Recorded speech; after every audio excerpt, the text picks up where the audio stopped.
नमस्कार and welcome all of you. हम sub centre of triangles देख रहे हैं। उसमें ऑलरेडी प्रीवियस लेक्चर में हमने क्या देखा था, सेंट्रॉइड के बारे में हमने देख लिया हुआ है। आज के सेशन में, इस सेशन में हम सब सर्कम सेंटर के बारे में देखेंगे। इसमें अगर आपके सामने ये 5 सेंटर हैं, 5 में से जो 2 वेरी इंपॉर्टेंट है, एक है सर्कम सेंटर और एक है आर्थो सेंटर, तो उसमें से दूसरा जो इंपॉर्टेंट है सर्कम सेंटर। तो जनरली क्या होता है, हम ट्रायंगल दिया होता है, ट्रायंगल का जो सर्कम सेंटर होता है उसको कैलकुलेट करने के लिए हमारे पास फॉर्मूला ऑलरेडी होता है, लेकिन वो क्या होता है, क्या डिफाइन करता है और साथ ही साथ वो सेंट्रॉइड से कैसे अलग है, ध्यान रहे। कभी कभी हमें ये समझ ही नहीं आता है कि सेंट्रॉइड और सर्कम सेंटर क्या है, तो हम दोनों ही डिफरेंस जो है वो भी हम सब देख लेंगे। तो देखते हैं सेंट्रॉइड का सबसे पहले डेफिनेशन। हम सब सेंट्रॉइड में जो देखा था वैसे ही सर्कम सेंटर में अगर आपके पास ट्रायंगल के 3 पॉइंट दिए गए हैं, इन तीनों पॉइंट के साथ साथ 3 एंगल दिए गए हैं ट्रायंगल्स के, तो उसके बेसिस पे जो फॉर्मूला होता है सर्कम सेंटर ओ से आप डिनोट करते हैं। इसको हम इस तरीके से कैलकुलेट करते हैं। हम इसको एक्सप्लेन करेंगे, लेकिन उससे पहले हमें क्या देखना है, डेफिनेशन क्या होता है ये सर्कम सेंटर। तो ठीक है, ट्रायंगल का सर्कम सेंटर यहां पर देखिए क्या बोल रहा है, point where perpendicular bisector. Important, इसको थोड़ा सा आप सब ध्यान देंगे। परपेंडिकुलर बाइसेक्टर आप साइड, जब हम ट्रायंगल को बनाएंगे, तो ट्रायंगल को क्या करेंगे, उसका मिड पॉइंट सेलेक्ट करेंगे और मिड पॉइंट पे क्या डालेंगे, परपेंडिकुलर। अगर हम परपेंडिकुलर डाल देते हैं और वो 3 परपेंडिकुलर जहां पर मिलते हैं उसी को हम क्या बोलते हैं, सर्कम सेंटर। ध्यान रहे। अब देखिए, point where the perpendicular bisectors of sides of a triangle intersect, उसी को हम क्या बोलते हैं, सर्कम सेंटर, और it is denoted by capital O। ये बात समझ में आ गई। अब यहां पर देखें, it's equidistance, very important, it's equidistance from 3 vertices of the triangle. जो यहां पर ABC 3 वर्टिसेस होते हैं ट्रायंगल के, तो अगर हम सेंट्रॉइड कहीं पर लोकेट कर रहे हैं, वहां से सेंट्रॉइड सबकी दूरी, सबका डिस्टेंस, कहां से, वर्टिसेस से सेंट्रॉइड के बीच की दूरी, वो सभी वर्टिसेस के लिए सेम होती है। ये बात समझ में आ गई, यही बोलना। And this is centre of the circum circle. अगर हम किसी ट्रायंगल का सर्कम सर्कल, मतलब हम ऐसा सर्कल ड्रॉ करें जिसके ऊपर तीनों वर्टिसेस ऑफ ट्रायंगल आ जाए, वो सब अभी हम सब देखेंगे फिगर के थ्रू, ग्राफ के थ्रू, एनिमेशन के थ्रू। ठीक है, तो सर्कम सेंटर उसी को बोलते हैं, पासेस थ्रू ऑल 3 वर्टिसेस।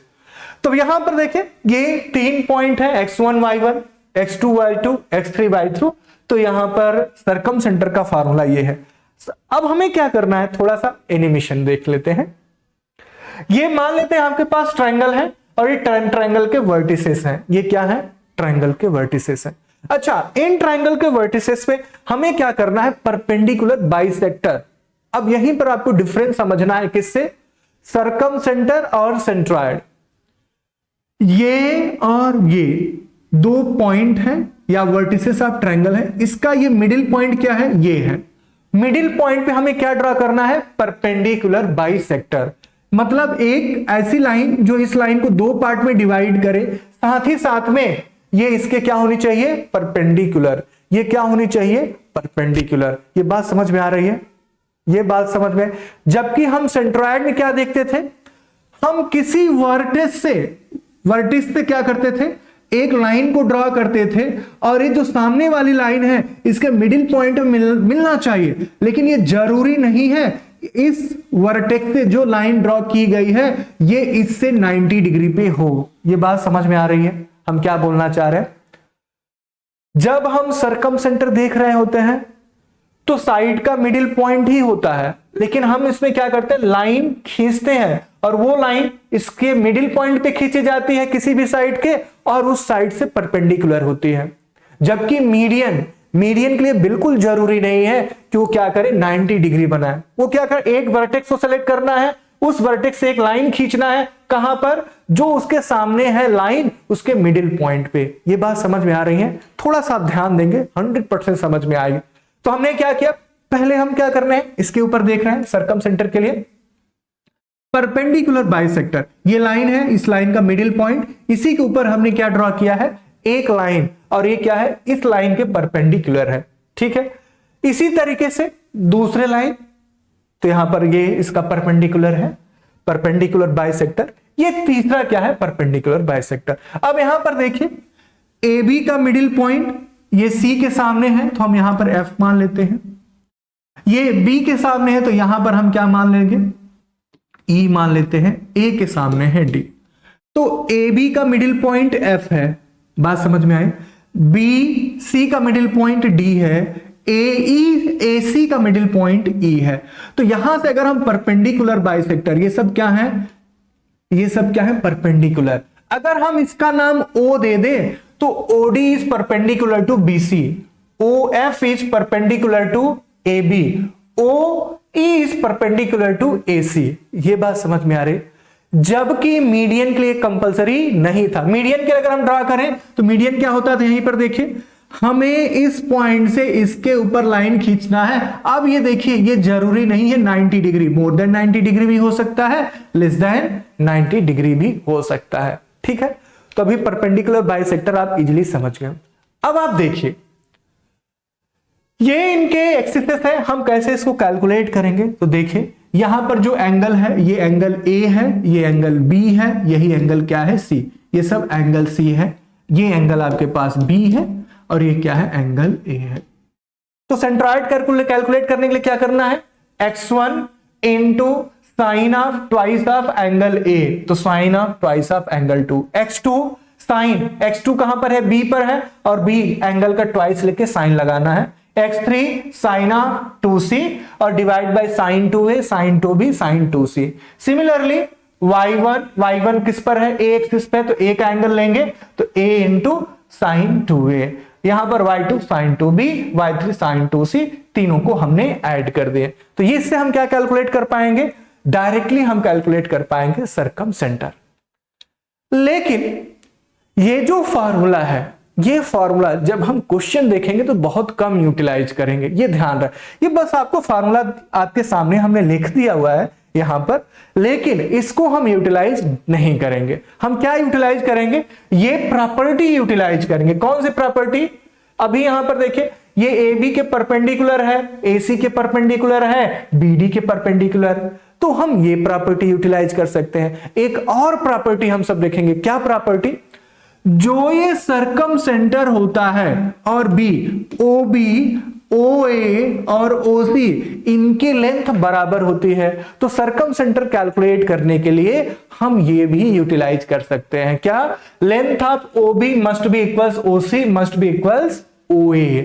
तो ये इंपॉर्टेंट है। पहला क्या यूटिलाइज करेंगे, नंबर 1, ये परपेंडिकुलर प्रॉपर्टी। आप जानते हैं अगर दो लाइन एक दूसरे के परपेंडिकुलर है तो उनके स्लोप का प्रोडक्ट -1 होता है। एक प्रॉपर्टी यहां से हो गई। दूसरा क्या, डिस्टेंस, ओ बी ओ सी, देखिए ओ बी ओ सी ओ ए, ये तीनों डिस्टेंस बराबर है, और डिस्टेंस का फार्मूला आप जानते हैं। एक न्यूमेरिकल क्वेश्चन इसी लेक्चर में देखेंगे, आपको बिल्कुल क्लियर हो जाएगा। देखिए सरकम सेंटर यहां पर, अब देखिए सरकम सेंटर, अभी आपको हमने बताए थे ये तीनों वर्टिसेस है ए बी सी, तो ये जो आप देख रहे हैं तीनों, ये तीनों ये जो लाइन देख रहे हैं, ये आपको वायलेट वाली, ये आपके पास ग्रीन वाली, ये आपके पास ब्लू वाली, इन तीनों की लेंथ क्या है, बराबर है। क्यों क्यों क्यों, क्योंकि ये जहां पर इंटरसेक्ट कर रहे हैं वो क्या है, सरकम सेंटर है, वो क्या है आपका सरकम सेंटर, ये देख रहे हैं। अब इसी को बोलते हैं सरकम सर्कल। सरकम सर्कल का मतलब क्या होता है, ऐसा सर्कल जो तीनों वर्टिसेस को, किसके वर्टिसेस को, ट्रायंगल के वर्टिसेस को टच करके पास होता हो। ठीक है, तो ये हो गया। तो यहां पर ये पॉइंट है, all the vertices of triangle are at an equidistant are equal distance from the circumcentre. अगर ओ सर्कम सेंटर है तो देखिए AO equals O, BO equals CO, तीनों का लेंथ क्या है, बराबर है। और यही क्या है, जो ये आप सर्कल देख रहे हैं, यही इनकी रेडियस भी है। अगर ये सर्कल जो है सर्कम सर्कल, उसका रेडियस अगर R मान लें तो CO equals BO equals AO equals radius of circle. ये बात क्लियर हो गई, ठीक है। इसके ऊपर एक छोटा सा क्वेश्चन हम सब कर लेते हैं अभी। देखिए क्वेश्चन करने से पहले थोड़ा सा हम सब थोड़ा और समरी देखते हैं, किसके बारे में, सर्कम सेंटर के बारे में।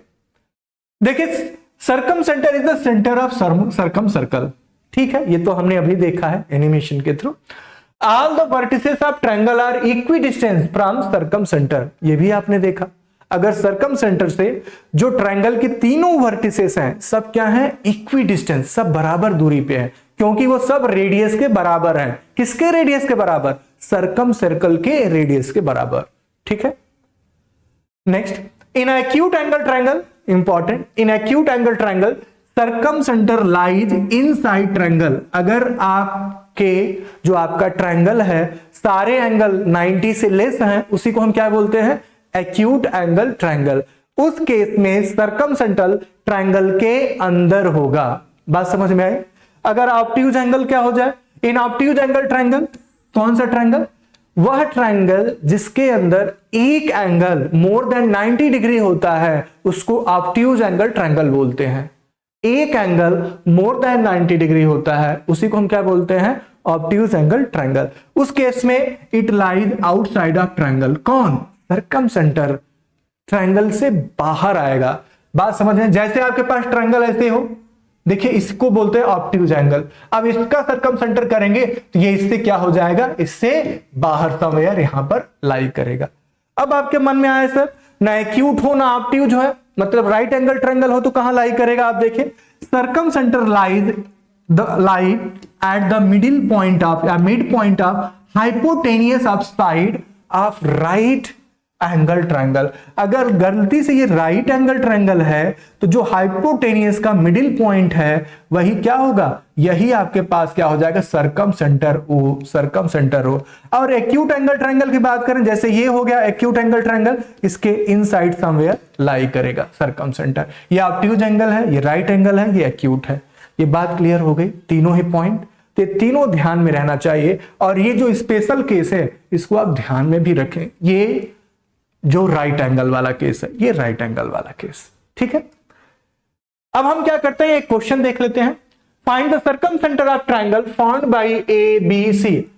अब देखिए यहां पर आपको क्या दिया गया है, 3 वर्टिसेस ऑफ ट्रायंगल दिया गया है, पूछ रहा है सर्कम सेंटर। अगर फॉर्मूला के थ्रू जाएंगे तो आपको 3 एंगल निकालने पड़ेंगे, तीनों एंगल पता हो तब आप कैलकुलेट कर सकते हैं। लेकिन एग्जामिनर ने क्या दिया हुआ है, एग्जामिनर ने दिया हुआ है केवल 3 वर्टिसेस, तो हम इससे कैसे कैलकुलेट करेंगे, तो हम यहां पर प्रॉपर्टी यूज करेंगे। एक तो प्रॉपर्टी किसकी लगा सकते हैं, परपेंडिकुलर वाली, परपेंडिकुलर बाइसेक्टर।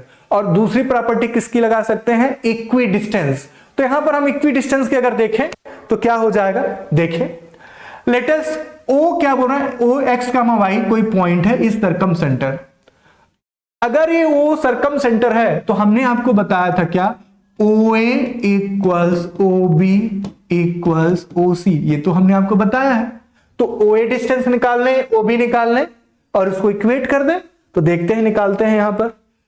अगर हम OA कैलकुलेट करें तो यहीं पर देखिए OA का स्क्वायर OB का स्क्वायर, डिस्टेंस फार्मूला आप जानते हैं, x2 minus x1 whole square plus y2 minus y1 whole square under root. तो ये फॉर्मूला यही, इसीलिए हम क्या किए हैं, दोनों साइड स्क्वायर कर दिए। अब देखिए आप यहां पर अगर हमने किए तो यहीं पर हो रहा है x माइनस 2, यहां पर माइनस माइनस प्लस हो जाएगा, y माइनस 3, y माइनस 3 का whole square equal x minus 2 और y प्लस 1। ये डिस्टेंस का फार्मूला, डिस्टेंस का फार्मूला कैसे हम जानते हैं, जैसे कोई फार्मूला होता है तो हम यहां पर क्या जानते हैं, x2 माइनस x1 का whole square plus y2 minus y1 का होल स्क्वायर। अगर दोनों साइड क्या करें, स्क्वायरिंग कर दें तो ये अंडर रूट कैंसिल हो जाएगा, वही फार्मूला हमने यूज किया हुआ है। तो देख रहे हैं ये डिस्टेंस का फार्मूला है, OA डिस्टेंस OB डिस्टेंस दोनों का स्क्वायर। तो ये हो गई, यहां से आपको एक इक्वेशन मिल जाएगी। इसको सॉल्व करेंगे, इसको एक्सपेंड करेंगे तो ये एक्सपेंशन के बाद ये होता है, और एक्सपेंशन करने के बाद हमारे पास एक इक्वेशन आ गई, इक्वेशन नंबर 1। इसको सॉल्व करने के बाद हमारे पास इक्वेशन आ गई। ठीक है, अब दूसरा यहां पर देखिए इक्वेशन नंबर 1, इसको सिंप्लीफाई करेंगे तो ये आपके पास इक्वेशन नंबर 1 आई। Similarly OB equals OC square, इसको यूज करेंगे तो ये फिर से डिस्टेंस को इक्वेट करेंगे। जैसे डिस्टेंस इक्वेट किए तो ये आपके पास एक्सप्रेशन बनेगी, आप मैच कर लीजिए। एक्सप्रेशन बनने के बाद आप यहां पर देखिए ये एक इक्वेशन बनी, और ये इक्वेशन 1 और 2 दो इक्वेशन, केवल इस इक्वेशन के ऊपर फोकस कीजिए और इस इक्वेशन। अब देखिए इसमें 2 से मल्टीप्लाई करके जोड़ देंगे, जोड़ने के बाद आपके पास x और y सॉल्व हो जाएगा। नहीं सॉल्व हो जाएगा, सिंपल लीनियर इक्वेशन आप सॉल्व कर सकते हैं, वेरी सिंपल। अगर इन इक्वेशन को सॉल्व करेंगे तो जो x और y की वैल्यू आएगी वही क्या बन जाएगा आपके पास सर्कमसेंटर। x की वैल्यू 3/2 आएगी और y की वैल्यू 5/2। तो यही इक्वेशन, यहां पर 2 से मल्टीप्लाई करेंगे, जोड़ेंगे तो 5x और यहां पर जोड़ेंगे तो 10। तो यहां पर देख रहे हैं ना आप कितने बन गया इक्वेशन, और x की वैल्यू कितनी आ गई 3/2। इससे यहां पर ये वैल्यू आ गई।